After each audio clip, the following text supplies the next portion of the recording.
শুভ বুদ্ধির উদয় হয়েছে, ধন্যবাদ, থ্যাংক ইউ। আমরা এখন বলতে চাই, মন্ত্রণালয়ে আজকে আপনার মিটিং আছে 2:30 থেকে।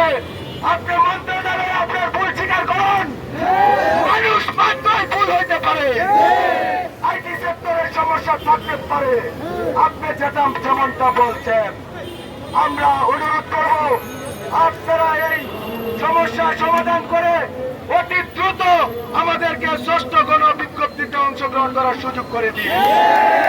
আর নয়তো যদি আমরা 20,000 পরিবার, 20,000 পরীক্ষার্থী যারা বাংলাদেশ ছড়িয়ে ছিটিয়ে থাকা গরিব মায়ের সন্তানেরা আমাদের জীবন যদি ধ্বংসের মুখে ফেলে দেন, ফ্যাসিস্টের ষড়যন্ত্রের আমাদেরকে আজ্ঞাবহ করে আমাদের জীবন ধ্বংস করে দেন, আমরাও আপনাকে দেখে ছাড়ব।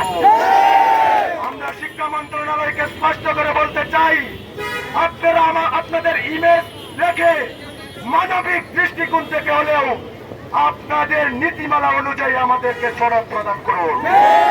যে ভাইবা পরীক্ষা সনদে কোনো প্রভাব বিস্তার করে না।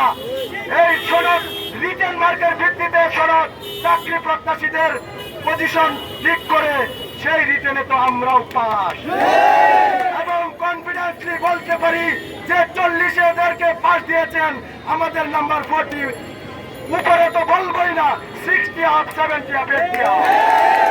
আপনারা বুঝেন কেমন কনফিডেন্স থাকলে রাজপথে আসতে পারি, আপনাদের কেমন কনফিডেন্স থাকলে রাজপথে আসতে পারি।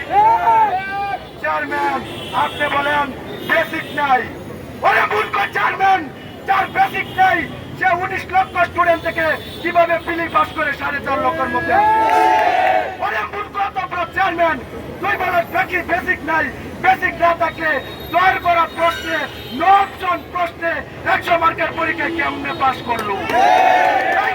চেয়ারম্যান কথা বলার সময় গাঞ্জা গাছ